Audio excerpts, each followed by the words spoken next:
Jerry joined Movement Makers with a clear purpose: help people believe in themselves again. But doing that work at scale requires more than heart. It takes systems, clarity, and boundaries. In this coaching session, we unlock the strategy that lets him reach the world without losing himself in the process. We talk about brand, content, and how to lead without overextending. If you know you're meant for more but feel pulled in too many directions, this one's for you. If you've been here before, drop a hashtag Believe in a comment so I can feature you here in a future video. And if you're new, welcome to Believe Nation, the only channel that helps you believe in yourself daily, one video at a time. My name is Jerry Katz, and who am I? I guess I'm a lot of different people, right? Well, I'm the same person, same values, and that's my compass, is my core values and what I stand for. Impacting others, helping others, right? So to sum that up is the last thing I wanted to be is the richest guy in the graveyard, right? Figured out how to make money. Money's just a system. But really I exist, to impact others and, to be the lighthouse for people who want to learn, grow, whether it's, in business, scaling, profitability, whether it's better relationships, whether it's getting rid of self-limiting belief systems and mindsets, just to really enjoy happiness. And happiness for me is a definition of, I would say, to experience positive emotions, let's say 85% of the day, and you're never going to get there unless you know all the parts of your life, right? Whether it's personal, financial, family, community, faith, are kind of aligned with what I call the wheel of life. We got Jerry Katz in the house. Hey, what's up, Evan? Thank you so much for having me. Appreciate you. I love it. It's great. So Jerry's part of our Movement Makers program. As part of that, we're doing this. I'm excited to connect. So what's on your mind, man? How can I help? So one of my things is, I have the business development channel, right? Which is Real Estate Profit Boost. And yes, I fix monster problems for commercial real estate people and insurance because I fixed my own problem. Now I bring it to them. But my Instagram is more about mindset, purpose-driven, right? Like changing people's lives, right? And if you look at one of my last posts, it was my son was at FSU during the shooting. And I find I have students, college kids, entrepreneurs, people at all different levels of life that are going through turmoil. And I feel more passion on my Instagram than I do in my business development. So I go back and forth. Yes, I do thought leadership in commercial real estate, and I help those people in insurance. But on the other side, I think I feel more impact when these college kids are reaching out, or these young people that are not as, sophisticated, or they haven't been through the emotional dramas, the losses, and the recovering. So what do I do with that? Which side? Do I focus on one or the other? Or that's a big question for me. Yeah, and it's likely both, because if your heart wants to do something, you have to do it. You're going to do it eventually. You might as well do it now while you have support and time and everything else. Ultimately, and let me give you a little background of why I started Movement Makers, and I think that can help guide some of this. I want to spread more belief. I would go and see people like you and say, man, I wish Jerry would just make content. He's got energy and passion and desire to serve. And I spent the first 10 years of my YouTube career just trying to get people like you. Can you make something? Can you get in front of the camera? Because people need positive, encouraging role models and strategies of what to do. There's all the negativity and hype and everything else in the cycles. We can combat that. How do we spread positivity? How do we spread belief? How do we spread hope? And so I would be on you guys Jerry, just can you get something out there? In the past, in the past 5 years now, I've had to stop doing that because everybody knows they need content. Everybody knows they need a brand. I don't need to explain this anymore. Now they're figuring out, how do I do it? So here's the next challenge I ran into. In order to do, what's the impact you want to have on the world, Jerry? With your content? What's the dream case scenario of people watching your content? The dream case scenario is that I change their lives, right? I impact their lives, whether it be emotional, spiritual, financial freedom, just live happier, and also to amplify that it's possible, right? And then what happens is when you touch those people and they change their lives, they live, 80% positive emotions of the day, then that amplifies and it changes a world where you still have war going on in places and things like, and I just don't get it, Yeah. right? Okay. So And let me so ask you, how that's many it. people need Yeah, that message? everybody. Everybody, right? Right. Everybody needs So it. this Right. is the thing. It's like, hey, imagine everything you just said. Imagine if everybody at least got a taste, at least got to try it, at least got a little bit of hope that, hey, maybe I could. Like, even if they never meet you, they're in a completely different country, but they like spend 8 seconds, a minute, 20 minutes, 4 hours with your content. Like, sometimes Right. all you need is that little seed. And so you've got such a big mission, like the people that you could help, that you know you're capable of helping. It's like, how do we scale Jerry to the world? And so those are the people I love helping the most. The challenge with that is to do that effectively needs team, needs Right. budget, needs time. And so the people, I used to just start helping people, but then we can help shortcut the path, but this still doesn't just happen in 3 weeks, right? Like, it will take time to happen. And so what we did was, okay, we need to show that YouTube can generate revenue for people and build their business, because you're an Right. entrepreneur. And most entrepreneurs don't have the patience to sit there for 3 years building and like not seeing a return. So that's why we started with things like the Biz Dev Show, so that you build relationships. Because listen, if you're 10 years out and all you're doing is just Biz Dev Show, it's like cheating the world Right. of your gifts, right? 100%. So the point of starting with revenue producing content is that it builds the relationships. And if you get the right person on your show talking real estate, you know how to help them. You know how to build relationships. You know how to build rapport. We don't have to teach you how to say hi to somebody and have a conversation, right? Like, you're great at that. And so if we can prove that YouTube is valuable in building the business, then that is the gateway to then investing more into the brand, because your message actually is for the world. Right. No, 100%. I get it. Because I've been talking about an online strategy forever, and I started in COVID. I challenged myself because we were at home, right? I said, let me try to get 5,000 followers on IG. And I did it, but I did it with thought leadership content. I did it with talking about mistakes, successes, my failures, and all that. And I did it. It was that audience. But again, it wasn't monetized, right? And that was the issue. And I said, wow, if I do this, I could build a team. If I could have a revenue, I can do this. So that's when I said, okay, I got to here and I got to you. And I have one other question. I'll get a little vulnerable with you, right? Because what I learned in my world, right? I've had some bad personal relationships, right? And they stemmed from, I'm a fixer, right? So it's also, though, kind of what's led me here, right? So I'm an immigrant. I remember no one came to my birthday when I was 1 year old, and my whole thing in my life was, that's it. My birthday is going to be filled with kids my whole life. And I've done a lot of work, self-reflection, been to a lot of speakers, met people like you, and I realized that I need to matter, right? And one of the issues for me was, I would hire people in my businesses, right, that I thought I could show that they could be better than who they thought they were, right? Because I have this, my story is, I never give up. I stay positive. I stay calm, and I will succeed no matter what. But what happened to me is I became the fixer. And then what happened is when they wouldn't come along, right? It's like leading a horse to water. And instead of, I couldn't lead them, I could lead them, but I almost forced them, or they were drowned, right?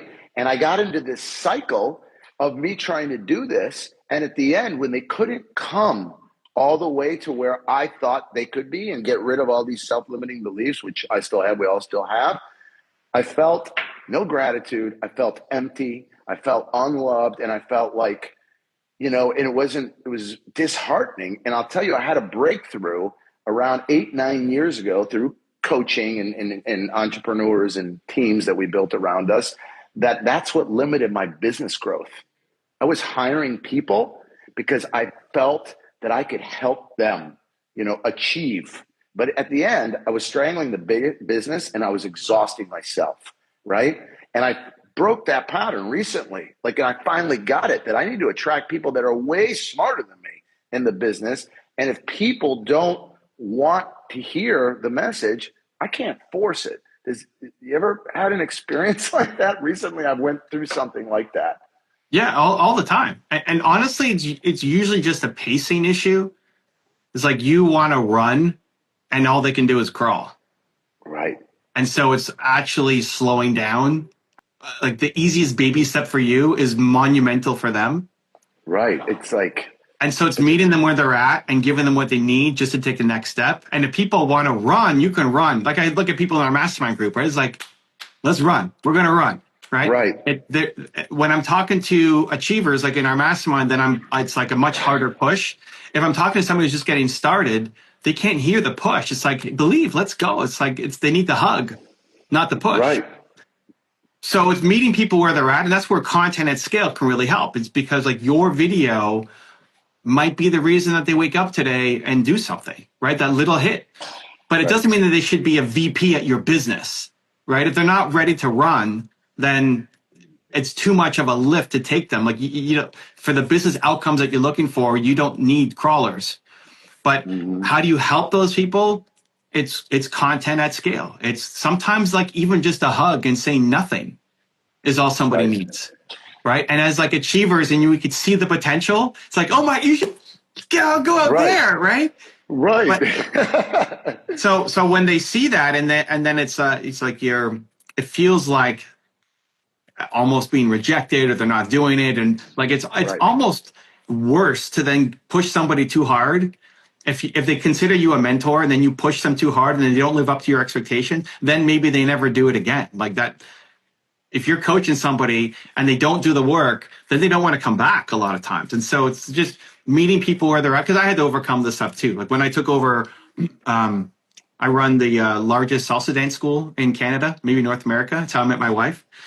And when I took over the business, it's not my kind of business. Like I don't want a local dance school. It's not really the thing that I want to do. But I met my wife through it. It's important to our community. I didn't want to see it die. And so when the owner wanted to leave, I said, okay, I'll buy it from you and I'll run it. I took on everybody's problems. It wasn't a team that I hired. And I had to take like stress pills because everybody's problem became my problem, and just seeing their potential really bothered me. And I needed to like just deep empathy and connection and it just became overwhelming. And so I had to take a step back. And so like if you are an empath and if it's protecting your own peace and recognizing that for some people, we just need to crawl together, but it may not be at your company. Like if you need to run at your company, you need people who are runners. 100%. It's tough because I'm like, I assume I'm very much like you. I don't want to give up on people. And even if that happens in my personal circle and sometimes with my children, right? When I don't know how to back off a little bit. Right. And then and then I hold on to that relationship too long because I'm never give up guy. I got to succeed. And I get more gratitude and love or something like that. Right. Or these positive emotions when I see others achieving from something that I'm like, yeah, I told you could do it. And now you're doing it. Right. That's like in my business. Right. We have 28 people. I choose, for example, I hire offshore, right, for back office and support and things like that. A lot of our teams in Colombia and in India, only the advisors and licensed people are here. But why? Because I can impact their lives. I can pay them 30% more. I can change their life. They move from a pueblo to Bogota, and then they get their kids in their lives, and they are learning, and they're growing, and now they're getting their visas. Like, that's where my heart shines. But my issue is the ones even in personal and in professional, I used to try to force them to come along, right? Because my intentions are good, right? Because I could see they're so close, but I would lose relationships because of it. And the biggest thing is I didn't get to feel loved, gratitude, right? I felt exhausted, right? It's almost like a good metaphor maybe. It's like I'm a lighthouse, right? Standing up on the cliff, shining. And they're supposed to swim to me if they're drowning. But instead, I throw them that lifeboat, and then I end up in the lifeboat exhausted, right? And I don't give up. So that's been a big realization for me, right? And I think there's a lot of patterns. But that's the question. I'm sure you've been maybe there. Yeah. So the two things that helped me, one was like the run versus crawl. If you're sitting there trying to run with somebody who needs to crawl, you're going to burn out. You're going to get frustrated. You're going to be emotionally drained. But it doesn't mean giving up on them. And it doesn't mean they're not capable. And it doesn't mean that your belief in them is not true.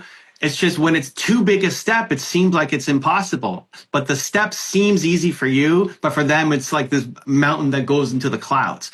And so it's recognizing that any forward progress is actually momentum and value. And that even just sitting with somebody and giving them a hug or just listening, you might be the only person who listened to them all year. Like that is incredible value for some people. And to you, it's like, I didn't even give any advice. We didn't even talk about their business. We didn't even fix their health. It's like, but like, if you go there, it's too much. It's like you're giving a hero dose to somebody who like you just can't handle it. A lot of people are stuck. How I separate it is, you see, like we're trying to climb a mountain. We're trying to get to the top of the mountain, right? Most people, when they're at like ground, when they're at base, then they can climb. And they're ready for a push, and they're ready to learn, and they're ready to grow, but they're at base, right? Most people aren't at base. Most people are buried like 20 feet underground. Right. They're living in self-limiting beliefs. Right. Trauma and issues and bad relationships and failed attempts and limiting beliefs and all. Like the person who's buried 20 feet underground can't even start to climb. They just need to get out of the hole they're in first. And it's not even like sometimes it's a financial money hole, but also just an emotional self-confidence, belief, hope hole, right? So it's a completely different conversation with somebody who's like trying to get unburied before they're ready to go and fly. We want people to go fast, but for some people, it's like just get unburied is the step. And so a hug, a conversation can make a big difference. And so recognizing that little tiny step is actually like monumental for them. Right. No, that's great. Right. The other thing that helped before I forget is there's opportunity cost. So like you spending all of this time and energy on one person, you don't want to give up on them, means you're actually giving up on 1,000 other people who could go faster. You're right. Right? Yeah, 100%. I gotta stay with the ones that come to the lighthouse, right? Not the ones that I need to say, hey, it's over here. Right. I get it. Those 100%. 40 extra hours you pour into the person who's not ready yet could be a lot of people that you help. And so if like you're actually living in like ego land as opposed to service land, because I need to make this right for this person. Where if your mission was actually to serve, cool, you could help 1,000 people for the effort you put into this one person. Now that makes a lot of sense. That's more about me, right, than it is about them, right? And it was the exact same way. So like, it's crazy, right? Yeah. That when we reflect on this, and all I want to do is help. That's it. I keep saying myself, but you're right, the opportunity cost and so on. I have another question. I know we don't have a lot of time, right? Yeah. So I've taken a lot of coaching and stuff like that, and I remember a couple programs, 2 different programs. They used to tell me, Jerry, you're the one. And it was like language as a distinction, right? They kept saying, you're the one, you're the one, you're the one. So finally I looked like, what do you mean I'm the one? What does that mean, right? She's like, you're the 1%. And I'm like, what do you mean? She goes, you're the 1% who just doesn't keep taking the program over and over, doesn't do it, but you actually execute. You take what you got, and not everything, but you take it and you move forward and do it. And Evan, you're the same way, right? You know, and probably a much bigger scale than I am, obviously. So where was that moment, right, where you took the ideas and what did you have inside of you to go? Because, you know, you're the one. You're in the 1% of revenue of all businesses in the world, right? And what you're doing, and even me at my level. So where was that? Where's the secret sauce? What's this, you know, how did you flip it, execute, and you follow my question, right? And what separates that? Because that's how you go big. If I think back to when I started, you asked me, I have no idea. I don't know. I'm just trying to help. I think your purpose comes from your pain. So I think whatever you struggled the most with is what you want to help other people through. So, you know, you come into the United States, immigrant, nobody showing up to your birthday party is like, I'm just going to serve and help, and I'm going to be around people, and I'm going to, right? It's like, I struggled so much as an entrepreneur, and I struggled so much with self-belief that I wanted to try to gift that to the world. And we're both on a journey to keep learning constantly. And as we climb the mountain, then it's a responsibility to reach back and help somebody get another step up. It's like not just climbing, but like, hey, like come with me. But if you're only at step 20, you can't help somebody get to step 30. You can get them to step 19. So the more you learn and improve and get better and take on skills, you can help people climb further and further up the mountain. There's a voice of my mom who would always say, if you have the ability, you have the responsibility. So if you can, then you must. And so it's like, it's a duty to to serve. But I think humans are built to serve. Like I think people are good. I wrote a book, Built to Serve. Right. And in there we talk about figuring out your most important core value. Like if you had to pick one core value, what do you think your most important core value is? Open, honest, integrity. Right. So I have to be authentic, right? I want to do a TED talk that says confidentiality is a bunch of baloney, right? I mean, we're not talking about the Coca-Cola formula, right? But I believe if you live real, there's no need for confidentiality. You're authentic. You have nothing. You sleep good. You are who you are, whether you're good, bad, whatever, but you're authentic. So if it's authenticity, if it's integrity, if it's honesty, it's somewhere in there, right? I mean, I just put you on the spot. Those are all great answers. I've done that with like tens of thousands of people. It's always a positive word. Nobody's most important core value is death or hatred or something, right? Like having done this with enough people, and I wrote 2 books around that concept. So why are people doing bad things? Well, it's like when you're stressed out and you're overwhelmed and you're like, you've had bad days. I've had bad days. Have you always shown up every single day as your best self? Like, heck no. When you're stressed out and overwhelmed and finances are crazy and somebody in your family died and you have a health scare, like you're maybe not the nicest person to the nurse. You're maybe not remembering to give somebody a compliment, 100%. Right? We've all had that. And so, but people are living in that pain constantly. And so I just think people are good. Like humans are built to serve. We want to help. The highest ambition for everybody is they want to serve. They want to help. Even how you started this call, it's like, I want to help more people, man. I go on Instagram and it's great. And like, how do I help more people? Right? That's what everybody wants. Like, we want to serve. We want to help. But like doing something just for yourself, it's just not enough. We are hardwired. I'm sure there's like 0.0001% of people who have some weird chemical imbalance that messes them up. But like humans are built to serve. We want to help. And so I realized that. And then I had to overcome all of my, like, I'm an introvert. So I shouldn't be on camera and I can't do interviews and I'm never going to be on stage. I'm not going to write books. I'm not going to do coaching sessions. Like I'm an introvert. No, I know. Right. And so it's all of these stories. And if you look at my YouTube journey, it's on the homepage, right? Like year 0 to 5 was 2,000 subscribers or something. And then 5 to 10, the next 5-year window was like 1 million or 2 million or something. It's like, it's a choice that I will not stay stuck in my head and these limited beliefs, and I'm going to find a way through, right? Even when you interviewed Simon Sinek, right? He's got the Johnny Bravo theory, right? And I got asked the other day about an entrepreneur. Are entrepreneurs or leaders or people, who want to give back, are they made or they're born, right? And it was interesting. And my first reaction is we're made through our belief systems, coaching, our upbringing, learning. And he's like, I don't think so. I think Johnny Bravo is born.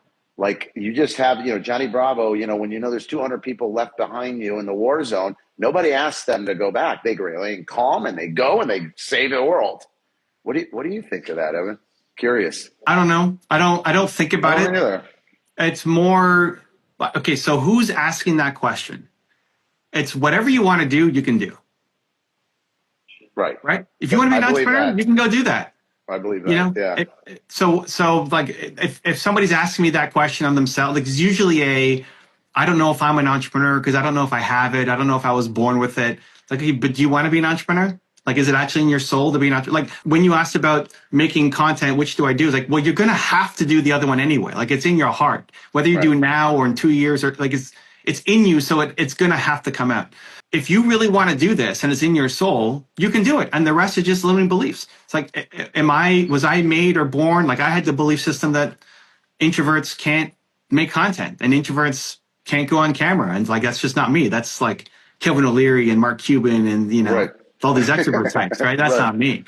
It was just a belief system that I had to overcome. It was like, what do you actually want to do? And if somebody's asking me that question from their own perspective, like, we're here kind of pontificating on, the world kind of thing. But if somebody's asked me that from their own perspective, like usually it's from a place of insecurity. Like, I don't think I can be an entrepreneur. It's like, is that in your soul? Do you want to? Entrepreneurship is about serving and problem solving.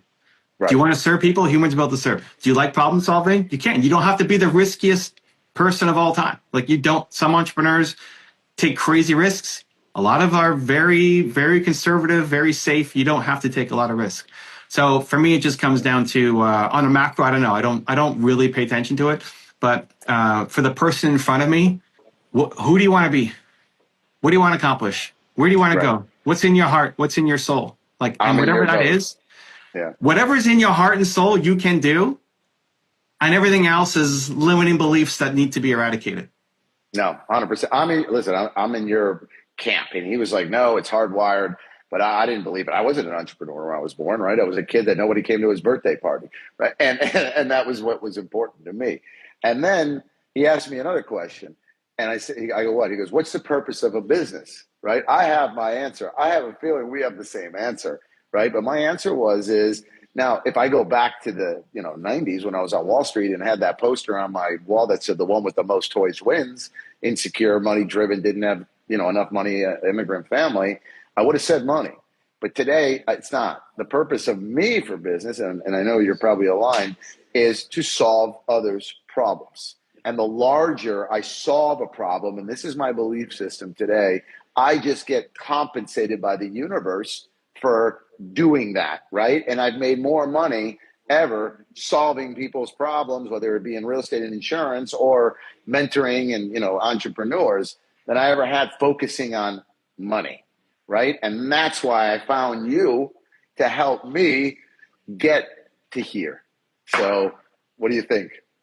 Yeah. Again, with definitions, I always like why, when people ask me definition questions, like how is the answer relevant to something that you're dealing with right now, as opposed to just like pontificating? Because why are you asking, not you, but like if I'm on a podcast, why are you asking me that question? What does it really mean? How does my answer shape something in your life? Because that's what I want to get to before just giving a generic answer.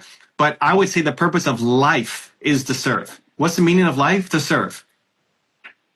So then what's a business? It's serving at a higher scale. Like your business is an extension of your life and allows you to serve a lot more people. When people say what's your work-life balance? I don't know. Is this work? I'm talking to Jerry right now. Is that work? Is that work for you? It's not work it's just all life. It's all life. I don't want to be on Instagram or YouTube like all day long. I don't want to be in bed all day long. I don't want to be on the beach all day long. I don't want to do anything all day long. It's all just life. It's life balance. And so I don't see it as work. Right. And so the purpose of life is to serve. And a business is just an extension of your ability to serve at a higher scale. I don't know. Right. That's how we go through it. No, I love it. And I've said that so many times, right? I don't, people say, oh, I got to go to work. I go, what's that? Like, I just live. Right? I wake up in the morning, I do my learning, I have my morning routine, I listen to your videos, I listen to that video, I'm absorbing, I go in, I execute, I coach, all the way to the evening, whether it's family or playing pickleball, I live, right? And I look at other people, what's one thing I realized is, which is sad, but that's what I'm here to help, that's what you're here to do, is like when you go speak at a university, right? I did it for my son's frat house and things like that. I throw him some barbecues and speak, or I go out to like Georgia, or I go out to just anywhere, right? Besides where I'm not surrounded by entrepreneurial peers. And I speak on the most simple things like on mindset, or how to, hire your first, salesman, or building systems and processes, or you'll never reach your goals. You only fall back to your systems and processes, which are also your habits, your personal habits, right?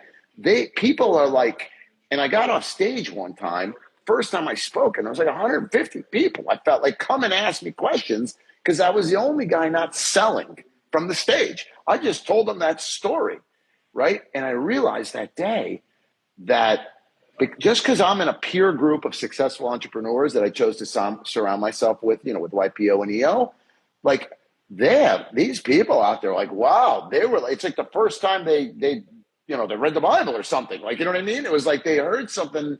And I realized how much impact that can have. And that's when I knew. I was just like, oh my God, I got to do something about this. I'm sure you've had that experience. Yeah, I love it. It probably happened many times before that too, just in smaller ways. It's like you get it at the right time. And anyway, it's an honor to be helping you on your journey. It's great that you went through 6 months of trying to figure out and you selected us. It's awesome. I'll pass the message on to Spencer. He'll be thrilled. and It's keep your whole building, team, man. Evan. And I'm telling you guys that from the bottom of my heart, honest and authentic. I interviewed every one of those click guys, content, this, that. I literally did ask my assistant. And even the guy that you had reach out to me, I clicked with him in 2 minutes. And I could tell, you can tell that energy of authenticity and go on. So kudos to you, Evan. Thank you so much for what you're doing. Thank you for giving me the opportunity to be here and creating a program that can help me impact the world. It helps us, right? It helps me do it. And when I join the community, that's what's really, now I'm accountable. I spent some money. I got a group and the execution just compounds. So thank you very much, Evan. I love Can't it. wait to meet you in person. Thank you, Jerry. Buddy. All You're right. the man. Cheers. Thanks, Much man. love. Woo! And congratulations, you're one video closer to who you're meant to become. To watch and coach another entrepreneur, check the video right there next to me. I think you'll love it. Continue to believe, and I'll see you there. Anakin is on a mission to help millions of people transform their lives, but she's starting all over again from scratch. She's built a successful coaching business in Norway, teaching people how to reprogram their minds and find real happiness. But